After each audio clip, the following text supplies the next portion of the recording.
¿Ya conoces las publicaciones del Centro Olof Palme?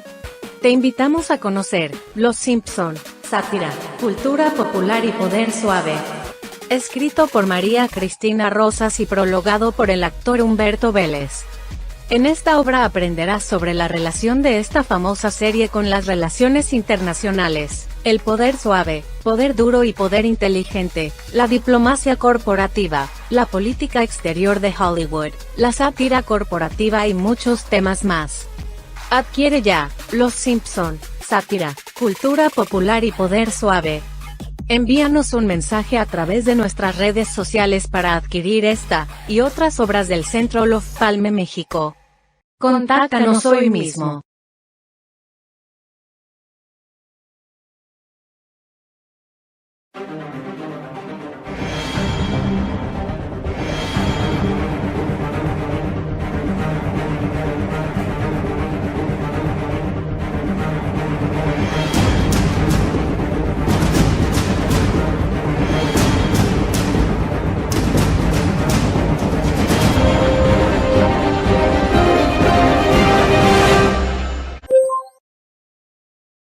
Muy buenos días, sean todos bienvenidos a una sesión más de esta serie de seminarios virtuales que organiza el Centro Olof Palme México alrededor del tema general COVID-19 y la gestión de crisis en un mundo complejo.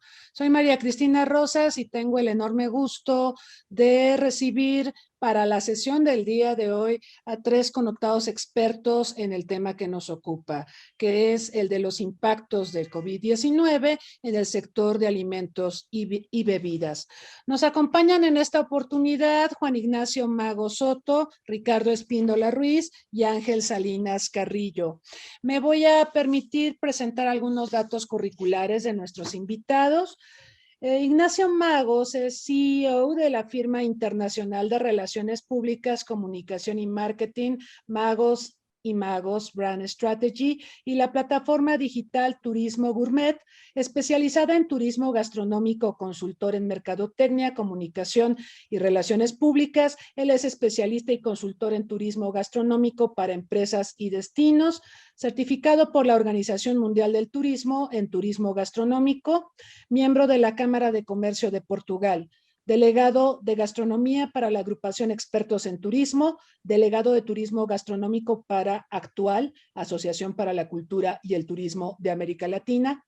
Es egresado de la Universidad del Valle de México, publirelacionista para destinos nacionales e internacionales, creador de campañas de comunicación, promoción, tropicalización y manejo de crisis. Distintos gobiernos han solicitado su ayuda y asesoría, gobiernos como el de Colombia, España, Chile, Canadá, Jordania y México. Ha sido reconocido por la Universidad Anáhuac México Norte, la Universidad de Valparaíso, Chile, la Universidad Uniagustiniana de Bogotá, Colombia y la Universidad Autónoma de Baja California por sus diversas conferencias, aportaciones e investigaciones en el sector. Nos da mucho gusto tenerlo con nosotros. Bienvenido, Juan Ignacio Magos. Gracias, maestra María Cristina. Un placer estar con ustedes. Muchas gracias, el placer es nuestro también. Ricardo Espíndola Ruiz, él tiene una enorme experiencia en el mundo de la gastronomía y de la sumillería. Él ha sido catedrático en distintas instituciones, la Escuela Superior de Turismo del IPN, la Fundación Servir Bien México, la Universidad del Claustro de Sor Juana, la Universidad Panamericana, el Centro Culinario Ambrosía, la Escuela de Vinos Vinicultura del enólogo don Jesús Díez, el Centro Cultural Universitario Justo Sierra. Él también, como sommelier, ha promovido, representado, brindado servicios para casas vitivinícolas, comercializadoras de vinos y licores, ferias nacionales y marcas como Freixenet de México, Enoteca Tierra de Vinos, Grupo Ambrosía, Grupo Modelo, Whisky Glenfiddich, con el Cognac Martel, Bacardí, Riedel, la Feria Nacional del Queso y del Vino de Tequisquiapan en Querétaro, la Wine Fest de León, Guanajuato, la Wine Fest de Jalisco, Nayarit, la Wine Institute de California y Taula Gran S.A. DCB. También posee diversos grados académicos. Él es sommelier profesional certificado por la Universidad del Tepeyac y la Asociación Mexicana de Sommeliers. Tiene un posgrado en alta dirección de empresas turísticas. Es licenciado en turismo. Tiene varias especialidades, diplomados en vinos mexicanos y de otros países. Y bueno, por supuesto, es una de las personas más autorizadas en materia de sommelería en nuestro país. Me da mucho gusto darle la bienvenida a Ricardo Espíndola. Gracias, Cris. Un gusto estar aquí contigo y pues bueno, a platicar de este tema tan interesante. Muchas gracias, Ricardo. Y finalmente les presento a Ángel Salinas Carrillo. Él es licenciado en Administración de Empresas por la Universidad de Anáhuac y sommelier certificado por la The Court of Master Sommeliers. Ha dedicado su carrera profesional a las áreas administrativas y operativas de la industria de alimentos y bebidas en México y el extranjero. Director de diversos proyectos como el restaurante La Colina en Tokio, Japón, así como de los programas enológicos y la operación de restaurante Don Emiliano en San José del Cabo. Y director del programa de maridaje para los eventos y cenas del G20 ofrecidos por el Gobierno de México en Los Cabos, en México y en Washington. Aunado a esto, se ha dedicado a la docencia en el Centro Culinario Ambrosía, instruyendo en el Diplomado Profesional de Enología y en el Diplomado Profesional de Cocina Mexicana. Conferencista en temas de vino y destilados y conductor por México del programa de TV El Gourmet Responde Vinos para Latinoamérica. Actualmente es el socio director operativo de Vinology MX, empresa que representa a más de 50 bodegas de vino de diversas partes del mundo para su venta y distribución en México. Me da también muchísimo gusto recibir a Ángel Salinas. Bienvenido. Gracias, doctora, qué gusto. Ay, ¿qué tal? Qué gusto verte. Y bueno, le comento a quienes nos acompañan aquí en Zoom y quienes nos están siguiendo en Facebook Live, la dinámica. Cada uno de nuestros expositores hará una presentación sobre el tema que nos ocupa por alrededor de unos 15 minutos.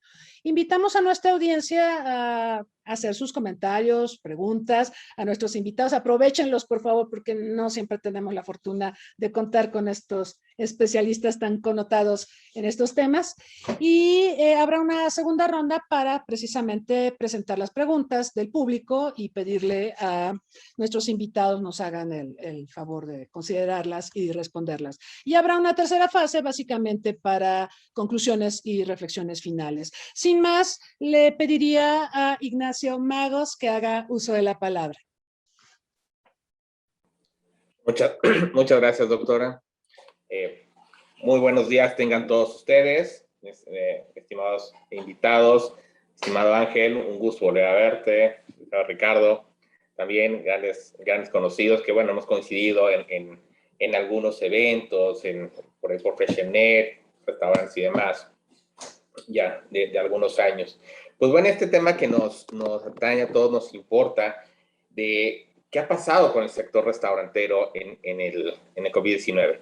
Bueno, vamos a hablar un poco de una manera general, porque me gustaría que esto fuera un poco más interactivo. Bueno, en el 2019 veníamos con un muy buen ritmo, había un buen crecimiento de restaurantes, las propuestas gastronómicas cada día se iban pues fortaleciendo más, y estábamos en un boom muy bueno en lo que es la gastronomía mexicana y la parte de los vinos.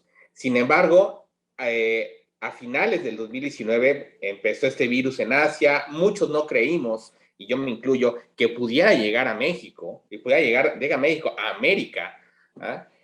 Y en febrero del año pasado, todo empezó a cambiar. Empezó a salir los primeros casos, ustedes se acordarán, en Sinaloa y después hacia otros estados, que esto iba a ser completamente un cambio. Todos esperábamos que fueran unos 15 días, un mes, y nadie se esperó que fuéramos un año y siguiéramos todavía en esto. ¿Qué sucede? En marzo se empiezan a cerrar actividades, la actividad gastronómica empieza a cerrar y los restaurantes no era la excepción, empiezan muchos a quebrar, empiezan muchos a tener varias pues estrategias, algunas fallidas, otro tipo de cambios, y con lo que veíamos malo, al fin y al cabo, pasando un tiempo, no lo fue. ¿Por qué? porque el mundo, esto lo íbamos a vivir sí o sí en alguna parte de nuestra vida. Como decía un amigo muy conocido, secretario de Turismo de Puebla, Roberto Strauss, nos adelantamos 6 años. Empezamos a usar plataformas digitales, empezamos a usar para comunicarnos, para pedir a domicilio. Los mismos restaurantes que tuvieron que hacer varias técnicas para que los alimentos llegaran calientes hacia el domicilio, ver hacia dónde iban a entregar, acortar los perímetros, reducir costos, empezar a reducir o incrementar porciones. Y también algo que me pareció muy, muy interesante para salvar esta crisis fue la combinación de menús. Restaurantes que estaban en plazas, muchos hacían menús en conjunto con otros restaurantes, cosa que se me hizo algo muy acertado. A muchos les funcionó, a muchos otros no les funcionó, insisto, por el tema de los costos y de las porciones. Sin embargo, ¿qué fue lo que, hacia dónde iba mudando esto? Hacia un nuevo patrón de comportamiento en el consumidor. El consumidor si de por sí ya era muy exigente, de por sí ya investigaba el lugar a donde quería ir, lo que iba a consumir o a comprar, hoy en día se volvió todavía mucho más exigente. Tuvo un tiempo en el cual la oferta no era tanta, de que agarraba lo que había disponible, pero conforme iba avanzando el tiempo, los mismos dispositivos que obligaban a las marcas, que obligaban a los restaurantes a tener más presencia y mucho más imagen en redes, mucho más imagen en plataformas. ¿Por qué? Porque era ahí el primer canal de venta. No había todavía acceso al restaurante, y si llegaba a ver, era en terraza. Hoy en día tenemos un 30, un 40% que los restaurantes pueden operar. Muchos no los cumplen en la realidad, muchos sí los cumplen. También nos quitamos de protocolos.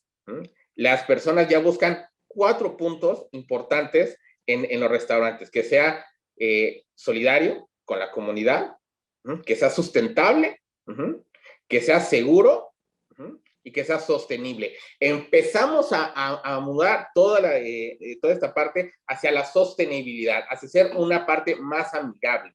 Y las personas se sienten más seguras, ya no en destinos tan grandes, tan aglomerados, sino los pequeños destinos que no eran visitados. Entonces vimos un cambio completo de las grandes urbes, los grandes destinos turísticos, y meto aquí la parte gastronómica, hacia los pequeños, y prácticamente que no estaban en el mapa, empezaron a surgir, como hoteles boutique, restaurantes al aire libre, y mucho tiene que ver el agroturismo. Las personas se sienten más seguras cuando ven sus alimentos, cómo se están manipulando, cómo los están tratando para llegar a su mesa. Aunque tengamos, porque llegó un momento en el que nos íbamos a espantar y muchos decían, es que cómo vamos a entrar a un restaurante, el tapete, el termómetro, el acrílico, no hay privacidad, el cubrebocas, sigue el caminito para el baño. La gente se sentía invadida, se sentía muy presionada, y para comer una ensalada y tomarse una copa de vino, muchos decían, mejor me quedo en mi casa, más seguro. Entonces, ¿qué es lo que ya la gente no quería salir? Entonces, empezaron primero las terrazas, que fue una idea muy buena. Sin embargo, también la gente empezó a poner un poquito de peros en el tema de higiene.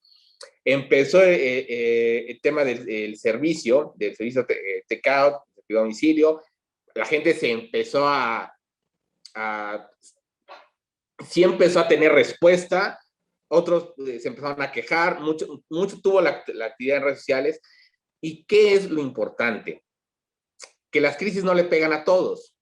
El grande desapareció o se tuvo que reacomodar desde un proceso de reingeniería, y el chiquito empezó a ser grande, o el pequeño empezó a ver este nicho de oportunidad. Es decir, aquí hay algo que me está llamando, algo que estaba buscando, esta oportunidad que no se presentaba, y gracias a esta situación de la pandemia surgió. Y vamos a hablar de los destinos pequeños. Yo siempre pongo el ejemplo entre Puebla y Tlaxcala. Puebla se colgaba de Tlaxcala, más bien Tlaxcala se colgaba de Puebla para atraer turismo. Hoy en día la gente va a Tlaxcala, a las haciendas, a los campos, va a hacer rutas, por ejemplo, la ruta del Pulque, que es al aire libre, que se siente más segura y la experiencia es mejor. Va a los viñedos, para que la misma experiencia es al aire libre. Y la gente se siente más cómoda. Los restaurantes pequeños al aire libre son los que están generando muchísima más atracción. Entonces, esto lo tenemos que vivir sí o sí. Y sin embargo, yo veo en el tema gastronómico todo un cambio. No van a dejar de existir las listas, no van a dejar de existir los premios. Al contrario, yo siento que se tiene que reacomodar y poner como otros criterios de evaluación para estos mismos premios debido a esta situación. Porque el mismo consumidor de nuestros restaurantes está cambiando. Ya no pide lo mismo, ya no va a consumir lo mismo. Y sin embargo, también la parte económica ya no va a pagar lo mismo. Entonces, aquí es donde viene todo este cambio, doctor.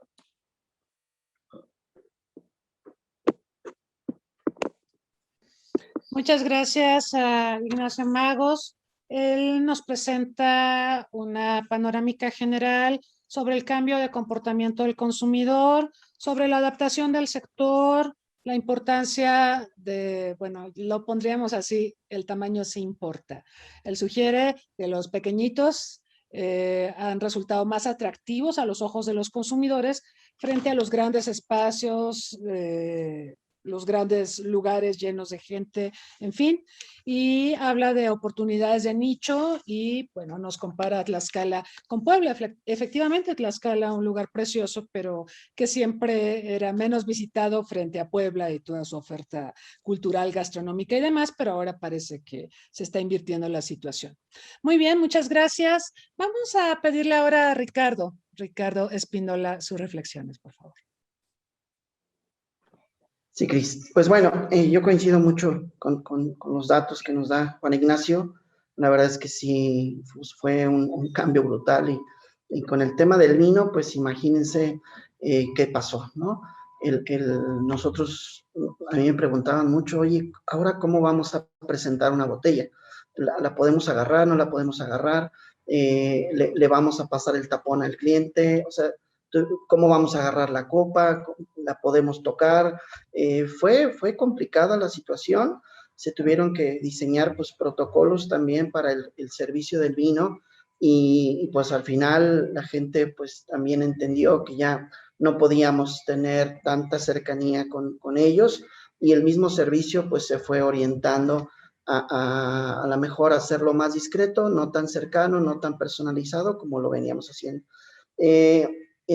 Hablando del tema y la producción del vino en México, pues sí tenemos que dar algunos datos interesantes. Yo acabo de hacer una presentación sobre pues, los datos duros que nos dejaron la pandemia en México, hablando pues particularmente del 2020. La producción del vino en México venía muy bien. De hecho, pues desde hace pues, como 3 años ya teníamos el orgullo de decir que el vino más consumido en nuestro país era el vino mexicano, sobre el vino español, sobre el vino chileno, sobre el vino argentino. Entonces, pues este momento de este paro tan brusco, ¿no? De este tren que venía con mucha fuerza, por supuesto que afectó al sector. Si me permites, Cris, preparé unas laminitas. ¿Me dejas compartirlas? Son 3 laminitas. Adelante, nada más sí, con los... creo que si eres Covidian, Rich. Aquí va. Listo. Listo. Aquí está.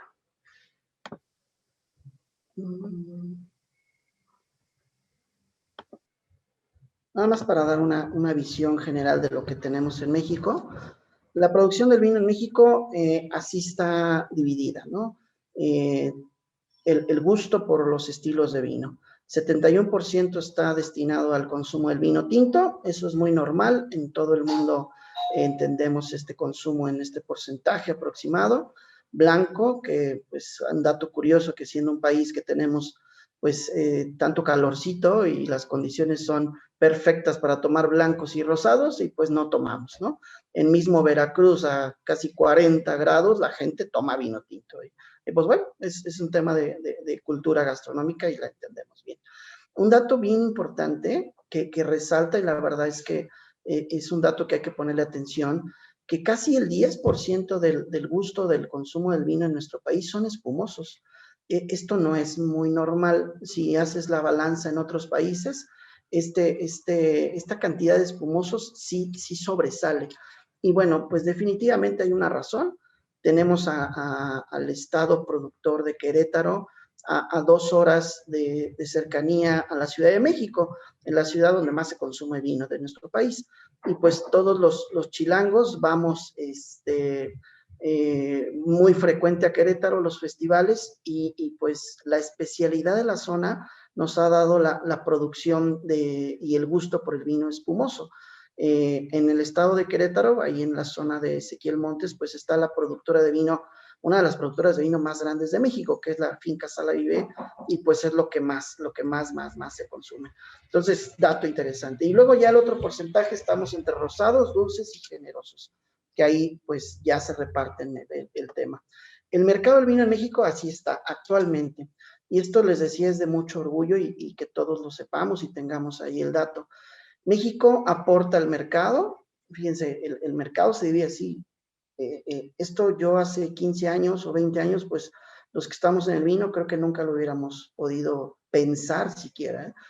Hoy 34% del mercado es vino mexicano, seguido por el vino chileno, casi el 20%, España, que pues sigue siendo un consentido en México, 19% casi, y luego ya los italianos, argentinos y todos los demás.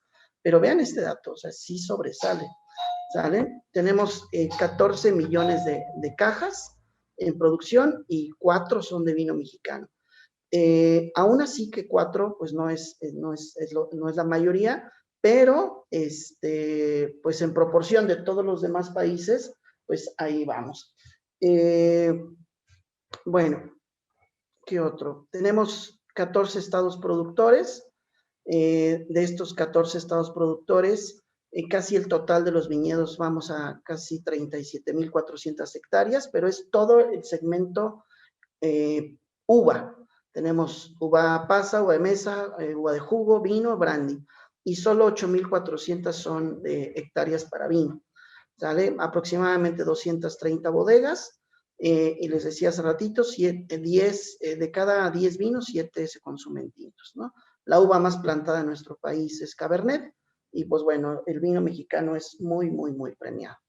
Todas estas son las zonas productoras, hablando de Baja California, que es la zona de mayor producción. Tenemos San Vicente, Valle de Guadalupe, Valle de Calafia, Santo Tomás, el nuevo Valle de la Grulla, que no está nuevo, pero ya se escucha, San Jacinto, por supuesto, San Antonio de las Minas, Tecate y Ojos Negros. Ahí está el grueso de la producción del vino en México, definitivamente en Baja California.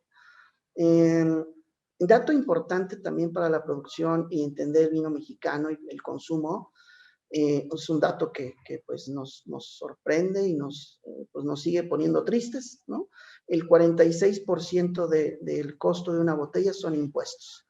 Entonces, pues ahí ya es la primera piedrita que se nos pone en el camino. Esto ya desde hace unos años se tiene entendido y pues bueno.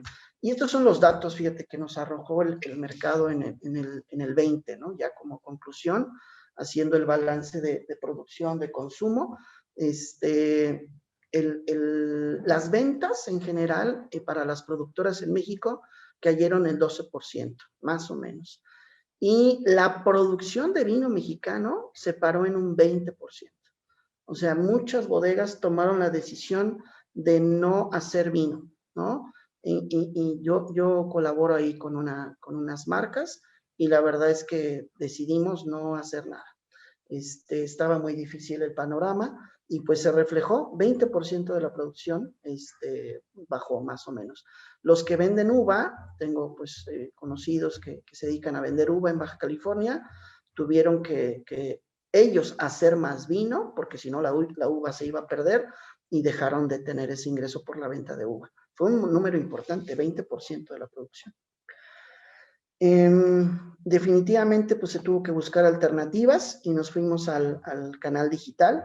Bien lo decían ahorita, lo comentábamos. Pues se tuvo que buscar canales, ¿no? Para distribuir, ya que los restaurantes pues estuvieron cerrados y ya que abrieron, tuvieron muchos limitantes con los aforos. Entonces, tuvimos que adaptarnos a vender el vino en línea, ¿no? Por ejemplo, algo que a mí me sorprendió, cómo se vendió vino en Rappi. O sea, jamás me hubiera imaginado que eso iba a pasar. El desborde de las catas digitales fue impresionante. Nos desbordamos en hacer catas en casa. La gente tomó mucho vino en casa. Amazon vende vino, impresionante. Todas las empresas tienen ahí sus vinos y les funciona bastante bien. Y lo que esperamos para el 21-22, pues a ver si logramos las indicaciones geográficas, la marca colectiva de vino mexicano, la norma oficial del vino en México, y se tiene esperado por parte del Consejo Mexicano Vitivinícola la ley de fomento a la industria vitivinícola.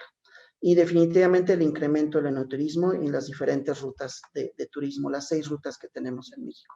Eso esperamos que pase en el 21, que ya está pasando, y estamos ya entrando a plena vendimia, y para el 2022 que incremente mucho más, ¿sale? Y pues bueno, esos son los datos que yo preparé, eso es lo que esperamos y lo que nos pasó en el mercado del vino mexicano. Pues listo. Ok, gracias Ricardo. Datos muy importantes, muy interesantes. Hay buenas noticias, otras no tan buenas. Efectivamente, ya tomamos más vino de México.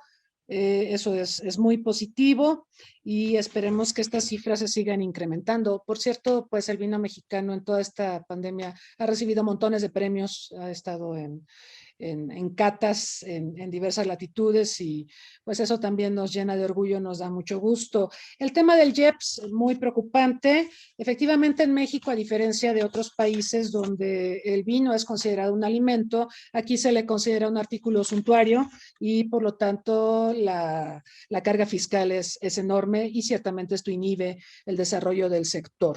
Y bueno, actualmente hay políticas que buscan incrementar obviamente los ingresos para el gobierno y estos sectores que son identificados como suntuarios pues son tremendamente afectados. Será un tema que también sería importante revisar ahora que se plantea la ley de fomento a la industria. Hay que tener otro tipo de visiones tributarias, entre otras muchas cosas que habría que hacer. Muy bien, muchas gracias a Ricardo y ahora le voy a pedir a Ángel Salinas, por favor, que haga uso de la palabra. Claro que sí, doctora, muchísimas gracias. Qué gusto compartir con ustedes y bueno, poder platicar un ratito de esto que ha pasado, ¿no? La verdad es que el impacto hay que medirlo desde muchos ángulos, ¿no? Yo creo que uno de los ángulos que de pronto a mucha gente se le va, y no es lo primero que piensan, es el impacto en el capital humano. La industria de alimentos y bebidas es una industria que genera una enorme cantidad de empleos en México, pero es una industria chistosa porque es una industria que en muchos casos está basada en ingresos vía propina, ¿no? Y entonces tenemos una cantidad monstruosa de meseros, de capitanes, de sommeliers, de garroteros, de cocineros, que de pronto se encuentran en la parte más grave de la pandemia del encierro, sin un ingreso, ¿no? Y eso obliga a todos a empezar a buscar otras alternativas. Y lo que ha pasado ahora a la vuelta es que hoy los restaurantes que están queriendo volver a iniciar y volver a arrancar se están topando con un grave problema de que ya no hay gente que trabaje, ¿no? Los restaurantes están ávidos de cocineros, de meseros, pero mucha gente se tuvo que reinventar la vida, se tuvo que reinventar la forma en la que se gana la vida, y hoy vemos una industria que ha cambiado muchísimo. Nosotros, que somos una empresa que particularmente se dedica al sector de hotelería y restaurantes a nivel nacional, sí vimos cambios muy importantes y hoy estamos viendo una industria que está reinventada. Las últimas 3 semanas tuve la posibilidad de estar en Valle de Guadalupe, estuve por allá en un concurso de vino, y bueno, visité varias bodegas y visité restaurantes. La semana pasada estuve en San Miguel de Allende con el tema del California Wine Tasting y me tocó visitar restaurantes, me tocó visitar hoteles. Esta semana estoy en Valle de Bravo y también, ¿no? Y entonces lo que yo empiezo a ver, y lo que ya vemos hoy en México es, muchos de los restaurantes, muchos, lograron sobrevivir a base de hacer menús, de entregar comida en casa. Se desarrolló toda esta como industria que no teníamos antes en México. Antes en México hablar, por ejemplo, de una dark kitchen, pues era una cosa muy rara, había una o dos.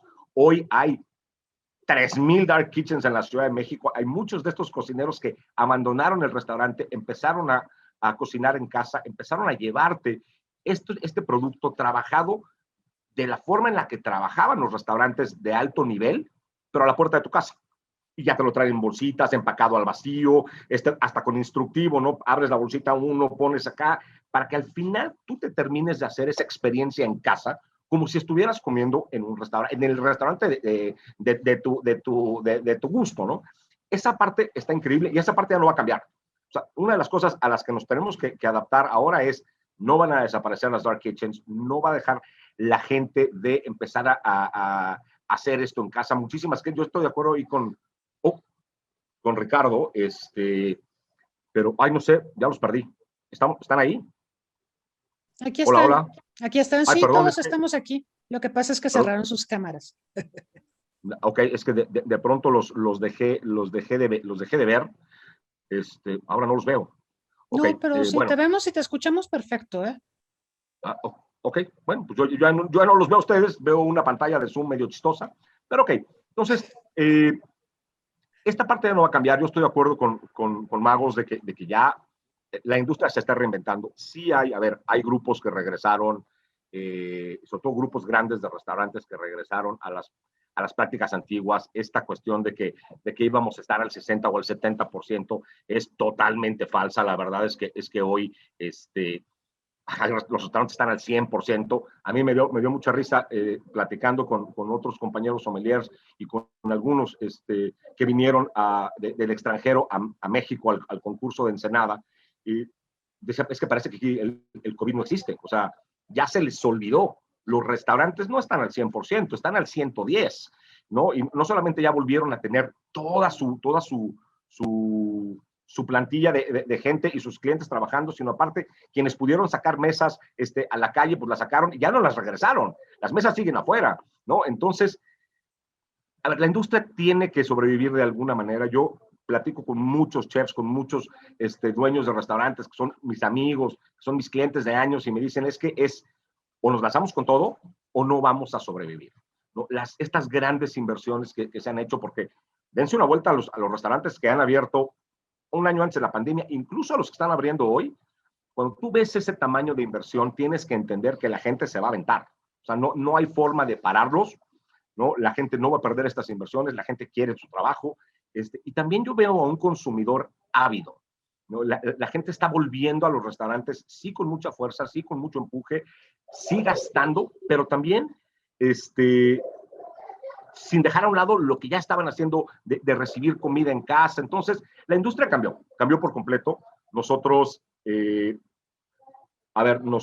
durante 13 o 14 meses estábamos vendiendo el 40% de lo que eran nuestras ventas normales mes a mes pre-pandemia. Fueron 12 o 13 meses durísimos, pero en mayo ya vendimos números de pre-pandemia y en junio ya estamos vendiendo números arriba de lo que traíamos antes de la pandemia. Entonces, de alguna manera ya se reactivó la industria ya está ahí. Ahora, en el camino se quedaron muchos, esto es una realidad. A mí me da mucha tristeza, no solamente por el golpe financiero que implica para nosotros perder una cuenta, sino me da mucha tristeza por muchos restaurantes que cerraron sus puertas y no van a volver a abrir. Hay muchos restaurantes que estaban pues, trabajando bien y que no fueron capaces de aguantar estos 13 o 14 meses de ventas muy bajas. Entonces, sí, perdimos clientes, perdimos industrias, ganamos los dark kitchens, ganamos en las entregas a domicilio, las ventas en línea se dispararon tremendamente, así como yo coincido con Ricardo que nos llenamos de catas, yo soy uno de los culpables también, yo hago catas cada semana virtuales, también clases de cocina, muchísimos cocineros se volcaron a dar clases de cocina, mucha gente entonces ya está haciendo las experiencias en casa. Pues finalmente la venta del vino está ahí, nada más que a lo mejor ya no lo estás vendiendo al restaurante, lo estás vendiendo a un consumidor final que va a terminar de tratar de hacerse una experiencia de restaurante en casa, ¿no? Entonces, yo veo a la industria fuerte, yo creo que viene para adelante. No tuvimos, desafortunadamente, apoyos que hubo en otros países y que habrían salvado chambas, habrían salvado negocios y fuentes de empleo. No tuvimos esos apoyos. Sin embargo, el mexicano es resiliente, los que nos dedicamos, hemos dedicado nuestra vida a alimentos y bebidas, somos masoquistas porque es uno de los trabajos más duros que hay. Trabajas sábados, domingos, días festivos, te levantas. En el restaurante siempre hay esa regla, no sabes a qué hora entras, pero nunca sabes a qué hora sales, ¿no? Entonces es gente muy chambeadora, es gente muy echada para adelante. Les invitamos a quienes nos están acompañando aquí en Zoom y en Facebook Live a formular preguntas. Ya tenemos varias. Si gustan, las vamos leyendo, a ver si en este lapso también recuperamos a Ángel. Bueno, hay varias.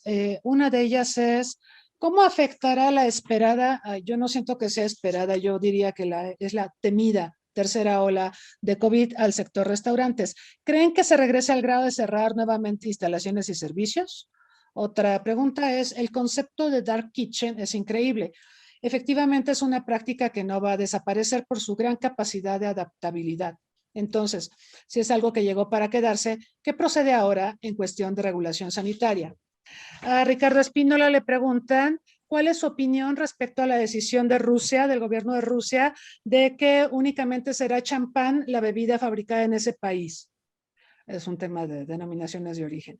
Bueno, y también le preguntan a Ricardo, ¿qué tan avanzada va la denominación de origen para el vino mexicano y qué expectativas se tienen de que efectivamente la logremos tener?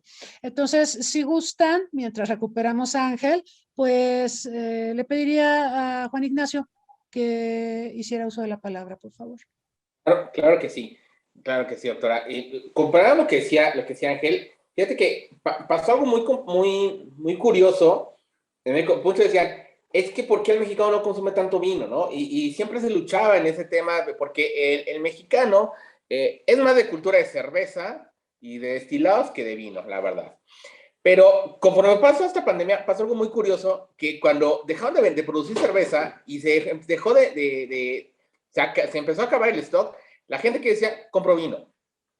Y la gente que no tenía la cultura del vino se empezó a meter en este mundo y es el nuevo consumidor que tenemos. Entonces ya lo probó,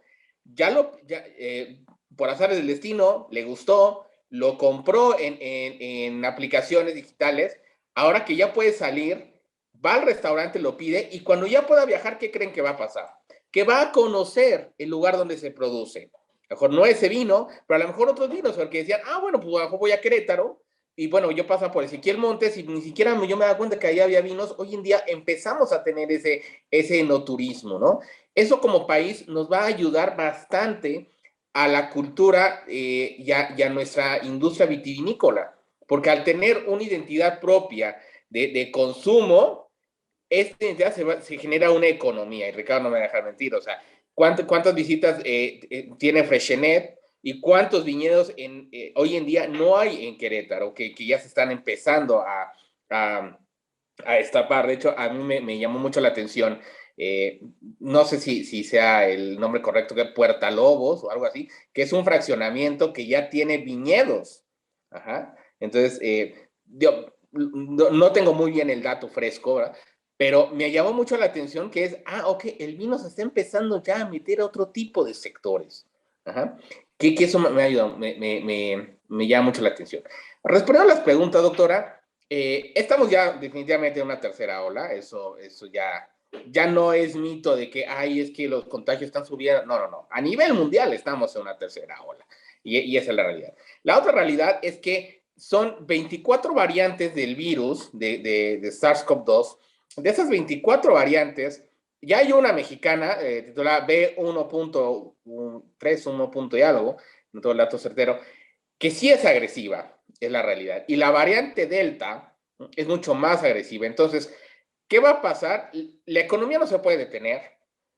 Ya no nos van a poder volver a encerrar porque entonces se cae todo completamente, ¿no? Ayer hablaba yo con unos clientes de Estados Unidos y decían, es que ya pedimos que se empiece a abrir la frontera porque nos está pegando a los dos lados. Ajá. O sea, ya la misma frontera es un paso económicamente muy activo. Y hablemos, o sea, digo, cualquier paso fronterizo, pero más el de México, Estados Unidos, en sus 23 puertos, cruces fronterizos, ya necesita la gente abrir. Entonces, ¿qué es lo que va a pasar si esto empieza a ser más grande? Yo veo dos panoramas. O regresamos a un semáforo naranja con precauciones y ciertas industrias les van a volver a pegar y van a tronar, o le va a tocar a quien le toque, tipo ruleta rusa. Ya no, el mundo ya no se puede detener. Ahora, estudios dicen que hablando del turismo, se va a recuperar hasta el 2023. Es un año que se ve muy lejos, aunque se ve cerca, que bueno, falta un año y medio, económicamente se ve muy lejos. Económicamente, si los destinos, si los restaurantes y prestadores de servicios turísticos no empiezan ahorita a reactivar algo pronto, ni siquiera soñemos el 22. O sea, ya ni llegamos al 23. Es a lo que yo digo. Hay que tener mucho cuidado y de hecho me llama mucho la atención que muchos países ahorita ya están sacando su propia variante de la vacuna, que a lo mejor no es efectiva, realmente no es es una protección para que no te dé el virus tan fuerte, no va a contrarrestar. Sin embargo, tenemos que seguir cuidándonos. Hay personas que llegan a restaurantes y se quitan el cubrebocas, o luego, personas que no tienen higiene en las manos, y es una realidad, hay que decirlo. Ajá. Ajá. Personas que llegan a la mascota y, ¡ay, qué padre la mascota! O sea, a ver, si nosotros nos podemos analizar cada acción que hacen las personas, bueno, ya ni salimos a la calle, ¿no? Me tocó un restaurante, que no voy a decir el nombre, pero yo estaba yo con un acompañante y de repente llegó una familia de 6 personas al restaurante, le empezaron a poner los servicios en la mesa, yo creo que no les gustó el menú, empezaron a hablar, se quitaron el cubrebocas, empezaron a hablar con los cubiertos en la mesa. Recordemos que al hablar sacamos gotículas de nuestra... Bueno, y lo que pasó fue que se pararon, el mesero recogió los cubiertos y los volvió a poner en el recipiente donde, o sea, esa acción, yo dije, es para pararse inmediatamente. Porque si nos podemos analizar, yo no sé de dónde vienen esas 6 personas, y esas 6 personas con quién convivieron, y así va la cadena, ¿me explicó? ¿Ah? Tuve otro caso con una conocida de Miami que se contagió en el avión nada más por ir a ver a sus nietos. ¿Ah? Y se le pegó a toda la familia. Entonces, esto es bastante, está fuera de control, claro. A los gobiernos se les salió de control, por supuesto. Ajá. Que va a haber regulaciones sanitarias, sí las va a haber. Y sí existen, siempre y cuando nosotros como sociedad acatemos las reglas.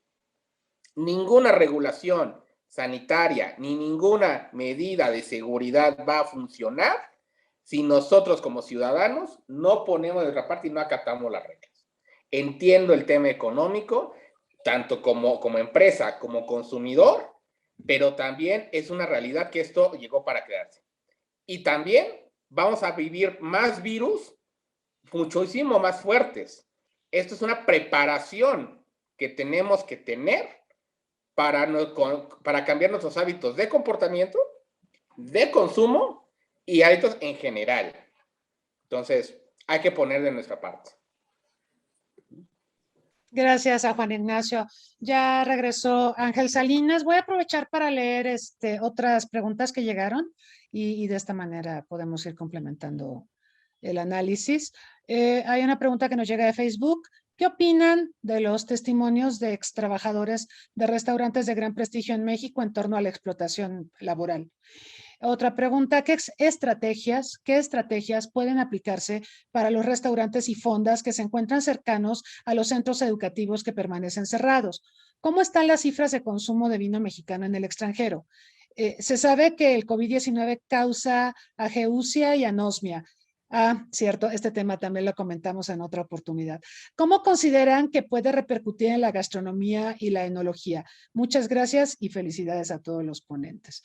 Ricardo, por favor, y luego vamos con Ángel. Quería retomar ahí, a ver, Cris, si a lo mejor se me fue alguna. Hablaban de la denominación de origen en México. Yo creo que estamos muy lejos de una denominación de origen.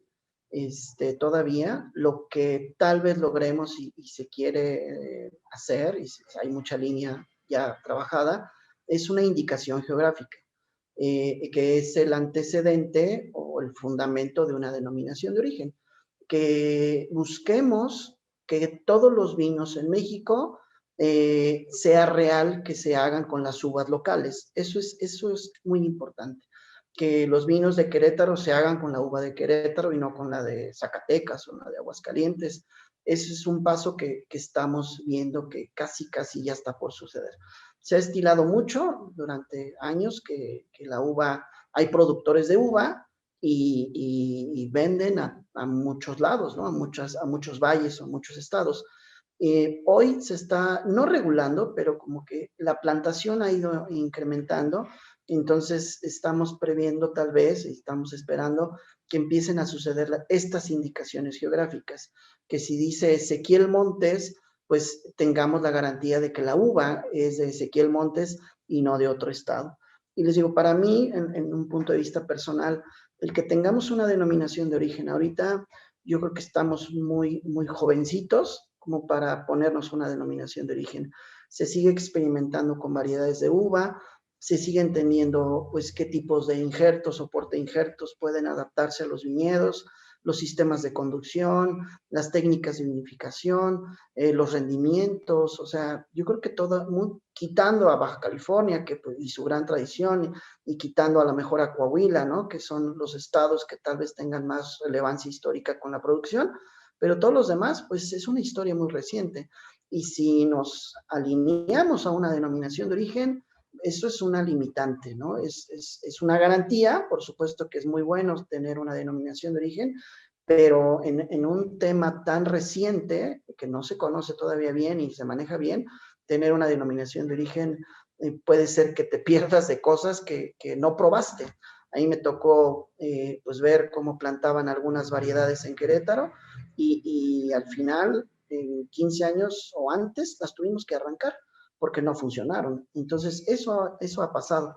Ahorita decía Juan Ignacio, el boom que está pasando es no solo en Querétaro, con Puerta del Lobo, este fraccionamiento inmobiliario que tiene muy bonito y te vende una parcelita y hacen vino.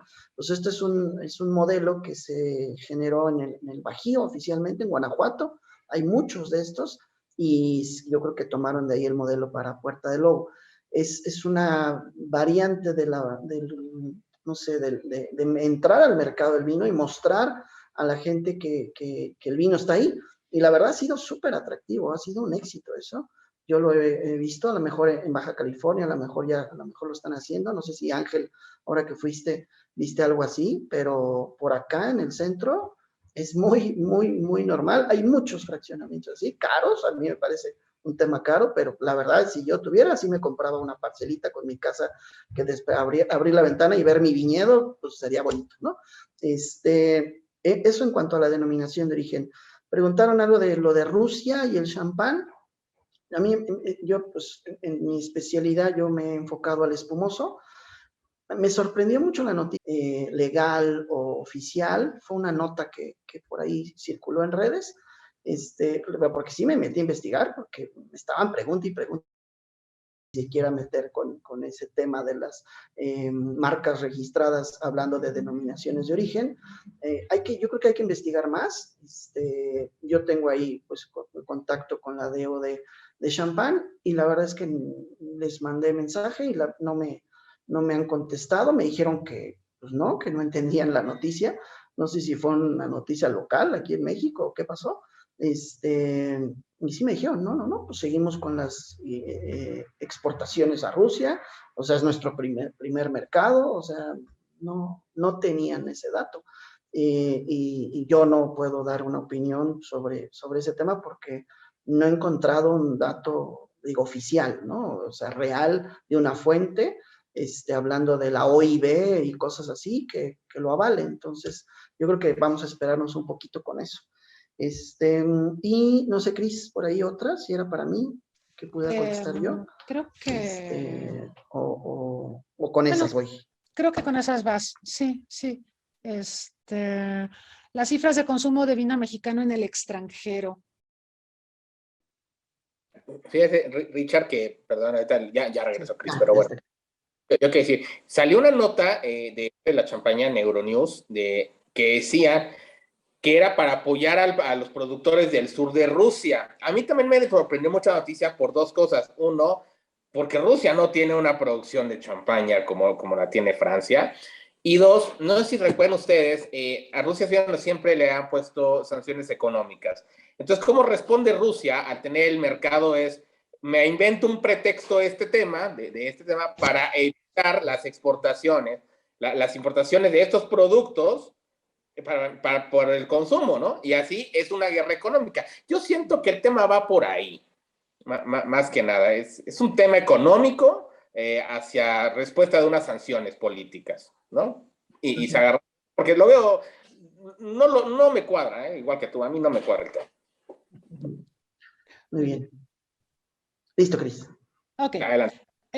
Ángel, bueno, hubo un problema de conexión, pero nos estabas hablando del factor humano, el tema también de cómo, por ejemplo, a muchas personas, garroteros, meseros, en fin, pues el golpe fue tremendo, pero también hablabas de cómo el sector se ha ido adaptando a las circunstancias, del auge de las dark kitchens y demás, y no sé si gustarías continuar, y también, pues, no sé si escuchaste las preguntas, pero si quieres retomar alguna, adelante. Gracias, doctora. A ver, sí, finalmente ya estaba yo llegando al final de mi exposición en lo que yo quería compartir con ustedes. Bueno, era este tema de ver que realmente la pandemia y su efecto nos pega de muchos lados, no es solamente, no es una cosa lineal de que nos haya pegado de una forma, sino si empezamos a buscar las implicaciones que tiene para todo el sector, que aparte es un sector gigantesco. Y les iba a poner un último ejemplo. Por ahí, por ejemplo, en la zona de Milpalta hay varios productores que tienen productos orgánicos fantásticos, ¿no? Que tienen tomate y tienen lechugas y tienen mucha producción orgánica de alta calidad que vendían a los restaurantes, ¿no? Y entonces de pronto son comunidades completas que de un día para otro se quedan sin su forma de vivir. Entonces, bueno, sí, alguna vez yo platicando con alguien me decía, bueno, pero se pueden comer lo que producen. Sí, o sea, sí, se lo pueden comer, pero no, o sea, no es por ahí, ¿no? Y entonces, ¿qué pasó? Esta gente empezó a salir a la calle, empezaron a armar pequeños paquetes que una vez a la semana te entregaban en la puerta de tu casa, y entonces se juntaban 6 o 7 o 8 diferentes pequeños productores y te armaban una canasta y te la llegaban.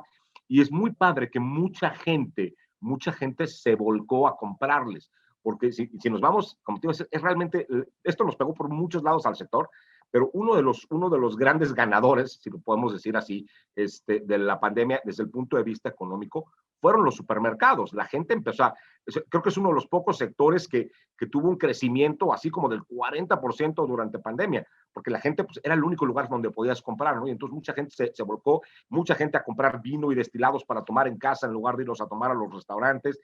Y entonces estos pequeños productores realmente la pasaron muy mal, ¿no? Y así como los garroteros y los meseros la pasaron terrible, también esta gente que está produciendo orgánicos, las granjas fantásticas que hay de huevo orgánico y de pollos de libre pastoreo que usan los grandes restaurantes, pues de pronto se quedan sin nada, ¿no? Entonces, ese era un poquito el final de mi presentación, el decirles, sí, es cierto, hay una afectación directa, por ejemplo, en la caída de ventas de vino mexicano, la gente que tuvo que hacer más vino del que realmente iba a vender para no perder la uva, o sea, en fin, sí hay muchas, pero no son las únicas, nos pegó por todos lados, y el cambio a mí me parece definitivo. De las respuestas, De las preguntas, escuché por ahí una, me preguntaban, y voy a hablar totalmente a título personal, como una gente que empezó a trabajar en restaurantes desde hace 30 años y que toda mi vida me he dedicado a esto.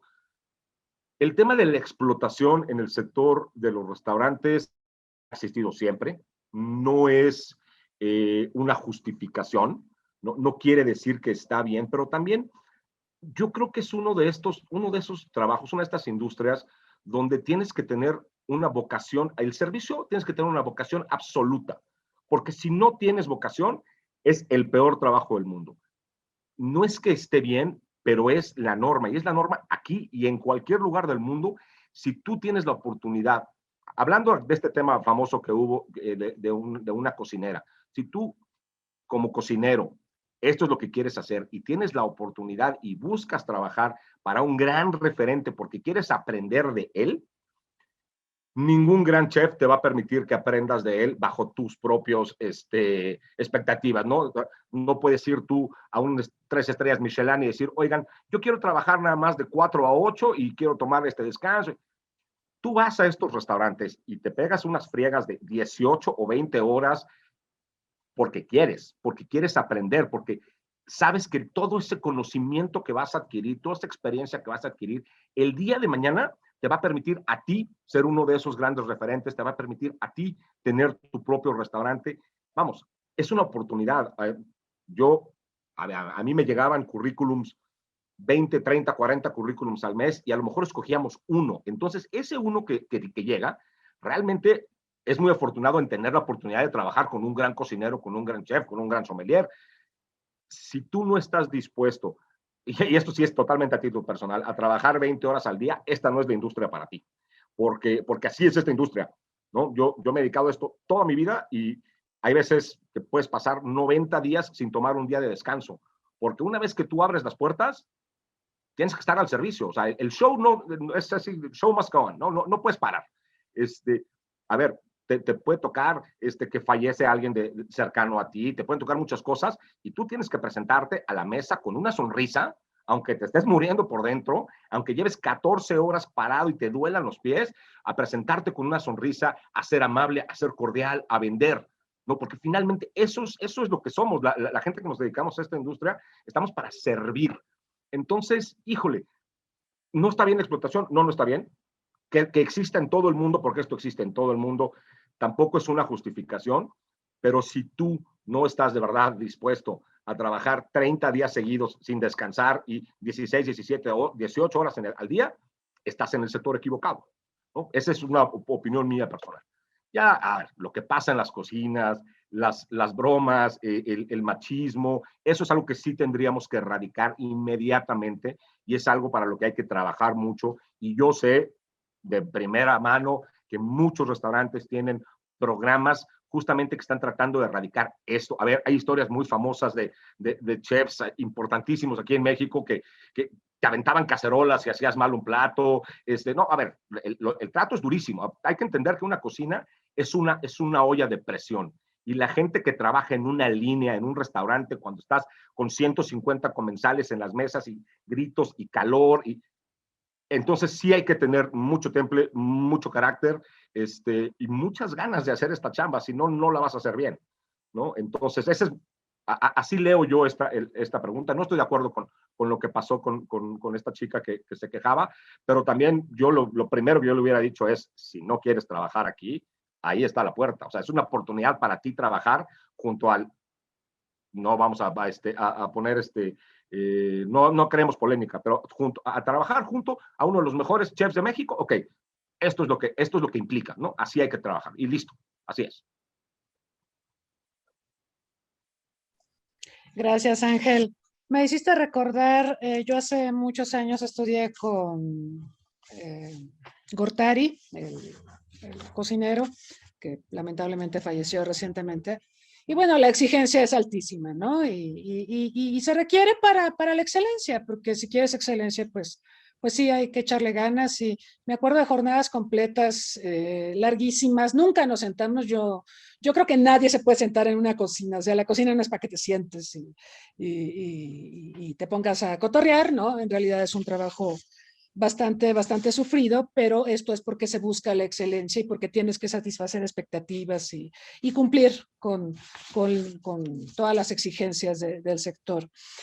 Han llegado más preguntas, las voy a leer y bueno, también le pediría a nuestros expositores reflexiones finales. Llegó una pregunta que dice, ¿cómo ha afectado la pandemia al consumo de vino en nuestro país? Al verse restringido el enoturismo, ¿qué opciones han implementado las empresas vitivinícolas para recuperar sus ingresos? Y bueno, hay varias empresas que pues esperaban con ansiedad, por ejemplo, la vendimia, y no hubo vendimia el año pasado, no sé si va a haber vendimias este año, pero el año pasado las tuvieron que cancelar, todas ya nos dirán los expertos. Otras preguntas, si pueden comentar los sommeliers, esto es para Ángel y para Ricardo, impactos del COVID personas que vieron afectadas sus facultades gustativas y olfativas. Hay muchos casos, dice esta persona en su pregunta, donde esto puede afectar sin duda el desempeño de quienes se dedican a esta noble tarea. Bueno, si pueden comentar al respecto. Otra pregunta, ¿es higiénico tener mesas en las banquetas? La gente pasa caminando, platicando y pasan junto a ti y si tosen o estornudan te contaminan. Bueno, esa es la pregunta. Y otra pregunta dice, ¿podrían comentar sobre el aumento del consumo de alcohol que está plenamente documentado en nuestro país y en el mundo y de cómo se relaciona esto con las adicciones, la depresión, el encierro y el confinamiento? Bueno, muy bien. Bueno, vamos con Juan Ignacio, por favor. Pues me da gusto que haya tantas preguntas, que se genere polémica en estos webinars. Fíjate, vamos a empezar, bueno, un poquito ya nos dirán los expertos sommeliers, pero desde mi punto de vista, ¿en qué le afectó la pandemia al sector? Hablando vitivinícola, sí en la producción, sí en las ventas, pero ganó clientes, ganó consumidores, ganó nuevos consumidores de que quiero aprender del vino, estoy en mi casa, voy a comprar una botella de vino, voy a ver, y poco a poco ahí. A lo mejor no fue el número no fue mucho, pero se empezó a hablar del tema. Otro punto que también ayudó mucho en el tema del enoturismo fue este premio que se ganó de Viñedos Don Leo por el mejor vino Cabernet Sauvignon del mundo. En plena pandemia sale este reconocimiento, pone a México en los ojos del mundo. El vino se agotó, ya no hay ese vino en ningún centro de consumo, ajá, y la gente empezó a ser curiosa, como que, digo, en mi punto de vista, porque en nuestra firma de Relaciones Públicas llevamos la comunicación de Coahuila y de Parras, era impresionante, nosotros tenemos que sacar un comunicado, sí, Coahuila tiene grandes vinos, pero ya no hay, espérame tantito, como que vamos a prueba otras opciones. Y la gente empezó a voltear a ver esos destinos para bodas, para encuentros sociales, encuentros familiares, simplemente porque voy a aprender del vino. Y muy importante, a las agencias de viajes, estos productos se le han demandado mucho. Sin embargo, hay un punto muy importante en el cual se debe trabajar, que es cómo vender el enoturismo. México no es un país que sí tiene viñedos, sí es un país vinícola, pero no es un país que tiene una cultura del enoturismo de fin de semana. No lo es. Estamos empezando a mudar a esto. Y la clave fuerte va a ser el Bajío. Por la gran cantidad de viñedos que ya hay, por la gran cantidad de hoteles, de rutas accesibles y que está pegado a las dos grandes urbes, que es la Ciudad de México y Guadalajara. Entonces, de ahí, poco a poco, vamos a ir empezando a ver un repunte en los viajes enoturísticos en el Bajío. Entonces, yo siento que va bien, va lento, pero yo espero que unos 5 años, quizás menos, vamos a un repunte en este tipo de turismo. Muchas gracias, Juan Ignacio. Ricardo, por favor. Pues quería retomar la pregunta de los efectos, ¿no? De las personas que pues sufrieron la pérdida del olfato, del paladar, ¿no? Incluso, pues ahí sí es un tema, pues es un tema médico. Sí conozco, ¿no? Digo, a muchos sommeliers que pues se contagiaron y pues definitivamente pues tuvieron que descansar, o a lo mejor empezaron a trabajar pues sin mucho la ayuda de sus sentidos, y poco a poco se fue restableciendo. Ahí hay que considerar pues que este es un efecto o pues un resultado, ¿no? del contagio. Te puede dar, te puede no dar. No sé si todas las personas tengan este efecto. Yo no, afortunadamente no me he contagiado, y pues yo sigo oliendo muy bien y probando muy bien, y espero pues que no me pase nada, pero ahí pues será cuestión, o ha sido cuestión, de cómo se restablezcan sus condiciones.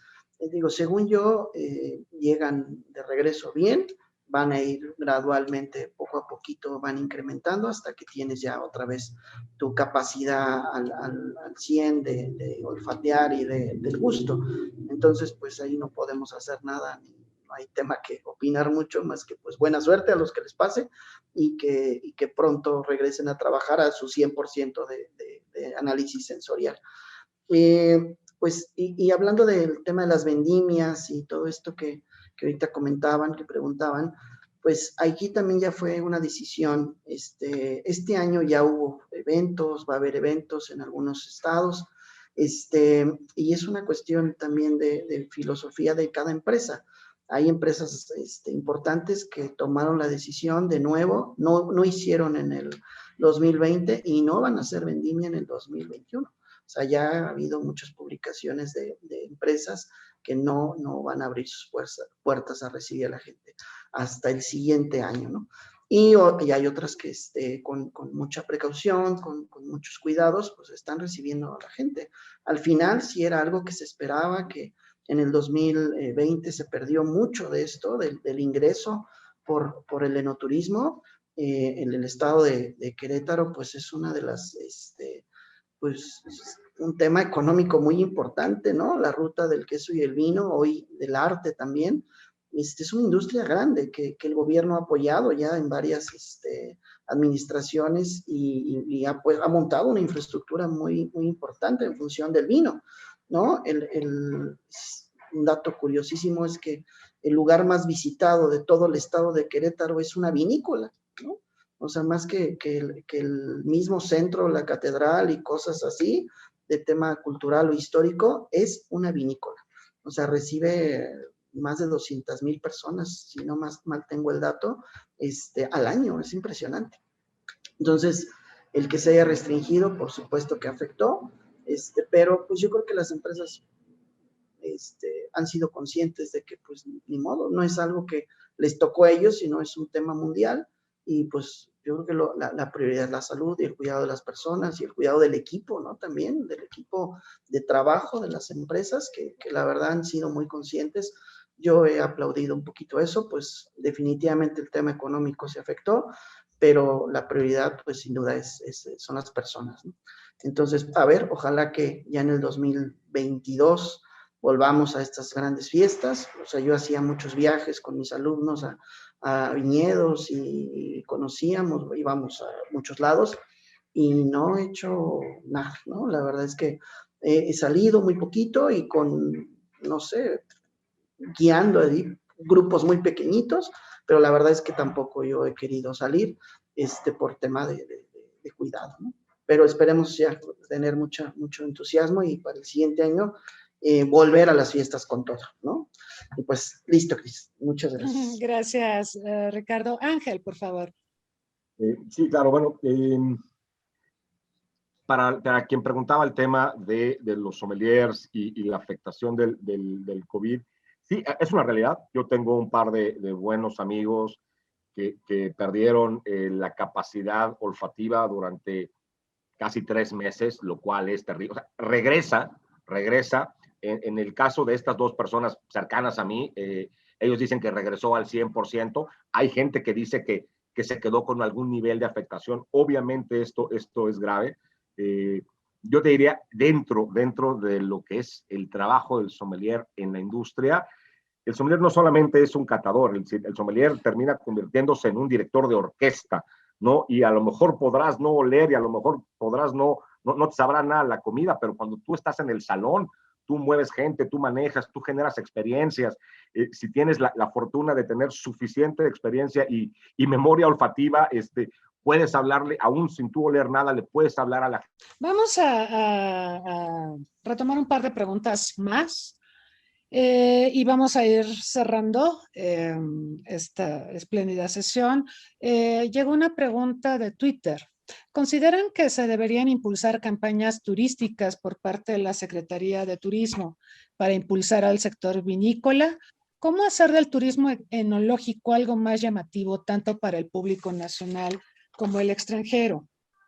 También preguntan sobre los protocolos. Dicen que, por ejemplo, en el caso de cines, quizá fue más sencillo negociar protocolos porque hay un duopolio, que sí, esto es muy difícil de hacer en el sector de bebidas y alimentos.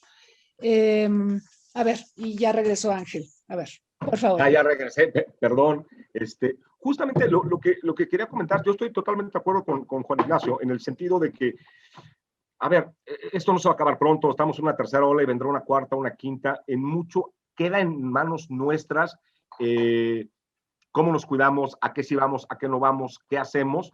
No podemos esperar que eso venga de parte del gobierno, son decisiones personales que tomamos nosotros. Ahora, lo que yo acabo de ver en Ensenada es, sí, es cierto, hay una o dos bodegas que decidieron no hacer nada, pero la gran mayoría de las bodegas tiene fiestas, tiene eventos, tienen sus salas de degustación abierta, tienen sus restaurantes abiertos. La próxima semana hay un concierto de Cristian Nodal en Barón Balché. Yo dije, no, pues será un concierto para 1,000 personas. No, le quieren meter 9,000. Entonces, si tú quieres ser uno de esos 9,000 que va, esto ya queda en ti qué vinícolas visitas, que no, que sí. Pero yo lo que veo es que la industria no va a parar, ¿eh? O sea, sí es cierto, tuvieron que parar por fuerza en el 2020, pero en el 21 va a estar al 90% y yo pensaría que para el 22 va a estar al 100% y será decisión nuestra el vamos, no vamos, visitamos, no visitamos, con quién nos juntamos, eso ya va a quedar en nosotros, la industria va a estar ahí. A mí, eso justamente yo les diría que lo que yo vi ahora en Ensenada, en tema de turismo extranjero, hay muchísimo. Coincidió que era el 4 de julio, que tú pensabas, a nosotros mexicanos 4 de julio no nos importa mucho, pero es un río de gente la que baja del sur de California, se queda en los hoteles, los restaurantes estaban llenos, o sea, restaurantes muchos, o sea, que ya no hay ni mesa para reservar, en otros que llegabas y te decían, ok, a partir de ahorita empieza a correr tu hora y media, porque en hora y media tengo otra mesa que viene aquí. En fin, yo ya lo veo activo, lo veo renovado. La semana pasada justamente a eso fui a San Miguel de Allende y entonces ves que son mucho menos viñedos, pero los viñedos están abiertos, las salas de degustación están abiertas. Este proyecto que es así como estaba platicando Ricardo, un poquito tu casa, tu lote de viñedo que se llama Senderos, ahí saliendo de San Miguel en la carretera Dolores, que aparte es un proyecto precioso. Bueno, acaba de abrir ahí la gente de Limosneros y Café Tacuba, acaban de abrir un restaurante espectacular que se llama Sal y Canto, con una especie como de cenote artificial para nadar, hicieron un beach club, está lleno de gente, o sea, vamos, esto ya no va a parar, ¿no? Esto va y sigue, y va a ser decisión de cada uno de nosotros qué tanto nos cuidamos, a qué sí vamos y a qué no vamos. Gracias, Ángel. Muy bien, bueno, pues les vamos a pedir ahora sí una reflexión final. Nos ha tratado muy mal el Internet hoy. Qué feo Internet. Pero bueno, vamos a tratar de concluir y que Internet nos tenga un poco de paciencia y que nos deje continuar. Les pediría una reflexión final. Creo que este tema de protocolos es interesante. ¿Cuáles serían sus recomendaciones para el público que nos ha venido acompañando en esta sesión? Recomendaciones nosotros como usuarios de servicios de alimentos y bebidas y también para quienes se dedican al sector. ¿Cuáles serían las principales reflexiones de ustedes? Por favor, Juan Ignacio. Sí, doctora. Bueno, respondiendo a la pregunta de Twitter de las campañas turísticas, la Secretaría de Turismo lanzó un programa el año pasado que era Recorre México en Carretera. Hizo una alianza con Discovery Networks para mostrar a través de los canales todas las maravillas atractivas de México. Dividió el país en 8 rutas turísticas, carreteras, fortaleció la parte de Los Ángeles Verdes e invitó a las personas a que se subieran a su vehículo, está auspiciado por Ford Motor Company, que hizo la alianza con la Sectur y con Discovery Networks a checar tu coche, a que estuviera en buenas condiciones, a no ir más de 4 personas por vehículo y empezar a fomentar la economía, como yo lo había mencionado anteriormente, hacia los pueblos mágicos, hacia los estados que no eran concurridos y experiencias al aire libre en ese tema de los viñedos. Entonces, sí hubo una respuesta, sí se incentivó de una manera nacional. Y a nivel internacional, Cancún fue muy criticado, bueno, México y principalmente Cancún fueron criticados porque nunca cerraron las fronteras para turistas, para vuelos. Sin embargo, sí fue yo lo veo aquí de las dos partes. Sí fue una mala decisión, porque obviamente no se controló, pero a la vez eso va a ayudar a que seamos uno de los primeros países que se reactive turísticamente, porque al no cerrar, sí tienes, entre comillas, un poquito más de ventaja, ¿no? Sin embargo, obviamente, se van a continuar las restricciones, ¿no? Como dice Ángel, ya está de cada quien que se cuide de ir a los eventos. Hoy en día sí se le pide a la población joven que se empiece a cuidar, porque esto, o sea, una variante para que se destape en horas. No es necesario estar aglomerados, con uno que se contagia a 1000 más. Entonces, seguir usando su gel, el cubrebocas, mascarillas, evitar tener contacto, o sea, como dicen por ahí el dicho, si no tienes a qué salir, no salgas.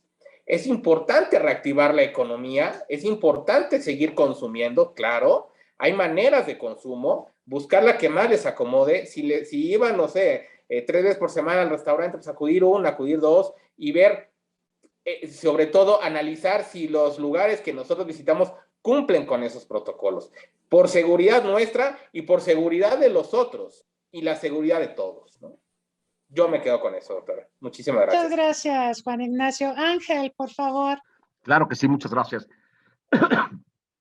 A ver, el tema de los protocolos, otra vez, hay lineamientos y al final queda en nosotros, los que trabajamos en la industria de alimentos y bebidas, tenemos que ser sumamente cuidadosos, tenemos que ser conscientes de que si no se siente a la gente segura viniendo a los restaurantes, se va a acabar el negocio, ¿no? Entonces, el restaurante es el primero que tiene que cumplir con protocolos muy serios, desde la línea, desde la fría a la caliente, pasando por el bar, pasando por los meseros, pero también nosotros tenemos la responsabilidad de cuidar también al mesero y de cuidarnos nosotros. La gente, los consumidores en México, tenemos este dicho que yo siempre he creído que es la máxima mentira que hay en la industria de alimentos y bebidas, de que el cliente siempre tiene la razón y de que el que paga manda, y eso no es cierto, ¿no? Entonces, nosotros debemos exigirle al cliente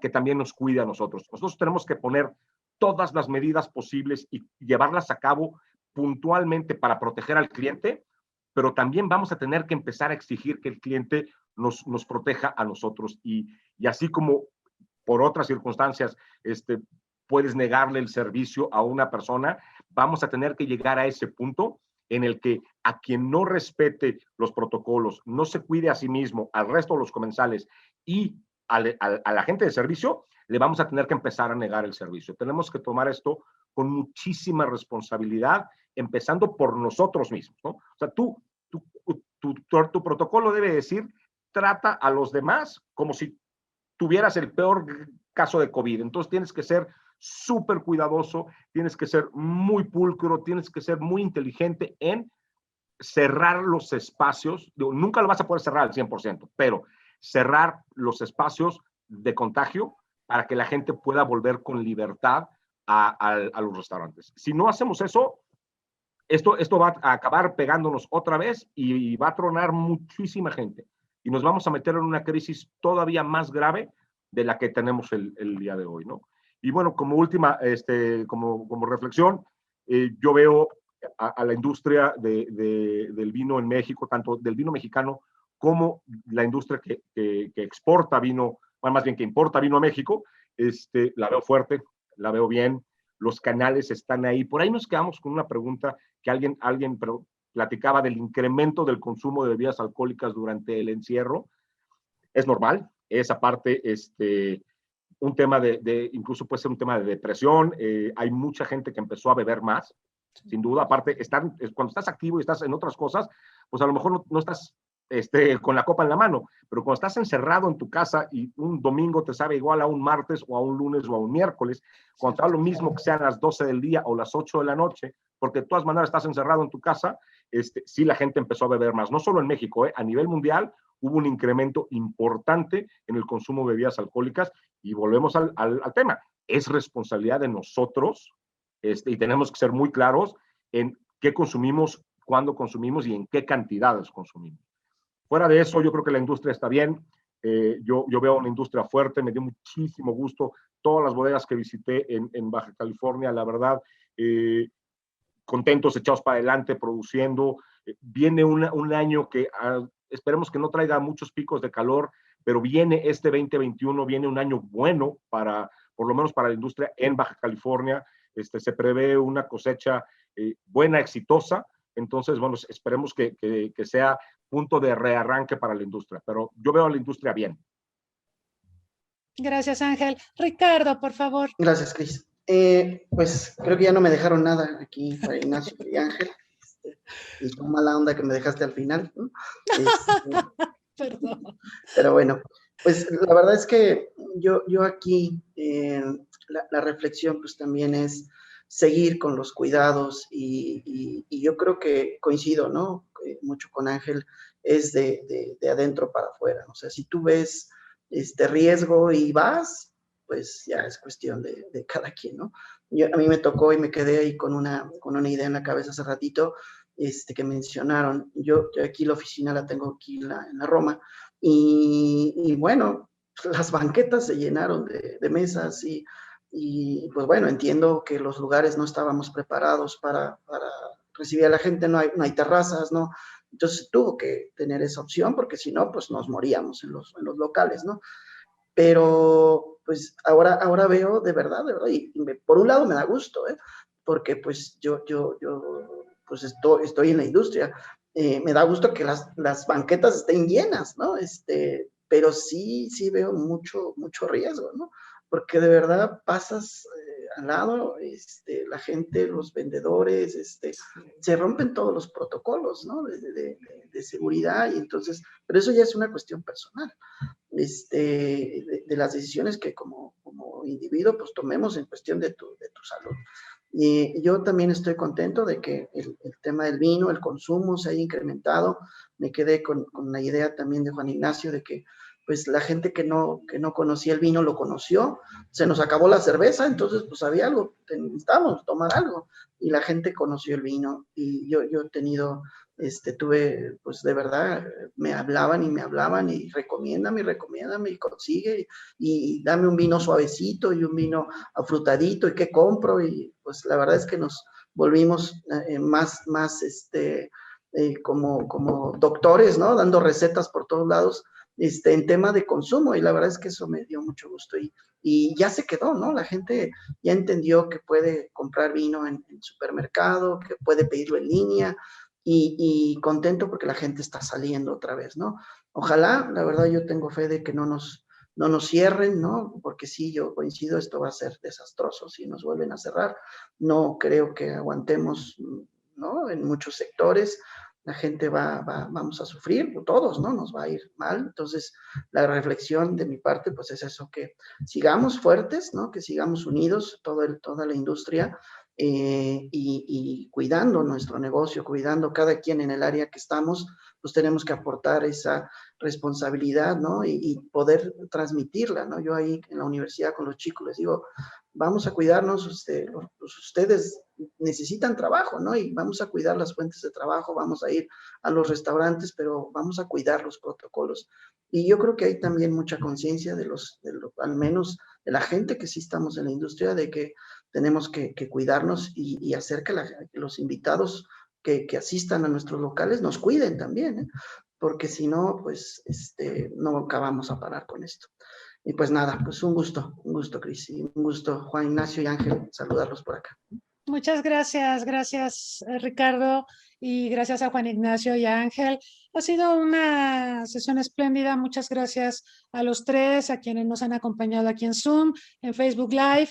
Ahorita que escuchaba a Ricardo, me acordé de Cristiano Ronaldo cuando quitó las cocas y mostró el agua. Acá deberíamos de hacer lo mismo y mostrar el vino, porque efectivamente, si somos responsables y tenemos un consumo razonable, pues hasta hay efectos positivos para la salud. O sea, no estamos hablando de este consumo desmedido por la depresión y demás, sino que es muy positivo que estemos consumiendo vino mexicano, eso es bueno, y deseamos realmente que el sector se pueda recuperar, pero sí tiene que haber obviamente una responsabilidad colectiva. Hay muchos países, y lo sabemos, donde no impusieron restricciones así punitivas contra la gente en términos de que no salieran y demás, y la gente ordenadamente se organizó y no salió y aceptó la distancia física y demás, y son países que ahí van, ahí la llevan, ¿no? Entonces, esto habla de ejemplos de sociedades que, asumiendo la responsabilidad que a cada quien le toca, han podido sortear la pandemia. Con todo y tercera, cuarta, me dicen que en España van por la quinta ola. Bueno, las olas que sean, si somos responsables, creo que podemos salir adelante. Muchas gracias nuevamente a nuestros expositores, gracias a la audiencia. Los invitamos para el próximo martes. Vamos a tener la entrevista de Una Tarde con, nos va a acompañar el representante de la Fundación Konrad Adenauer en España y Portugal para hablar del fin de la era de Merkel en Alemania. Es todo un tema fascinante, y de las relaciones entre Europa y América Latina. Y el próximo jueves tendremos la sesión final de esta temporada de COVID-19 y la gestión de crisis en un mundo complejo. Vamos a analizar el reposicionamiento de los países ante la pandemia. Estaremos analizando específicamente los casos de Estados Unidos, de China, la multiplicidad China, y de Rusia. Así que esperemos que nos puedan acompañar. Nuevamente, gracias a todos. Síganse cuidando. Recuerden que incluso si están vacunados, se tienen que seguir cuidando. Y si no se han vacunado, vayan a vacunarse. Muchas gracias. Buena suerte y hasta pronto.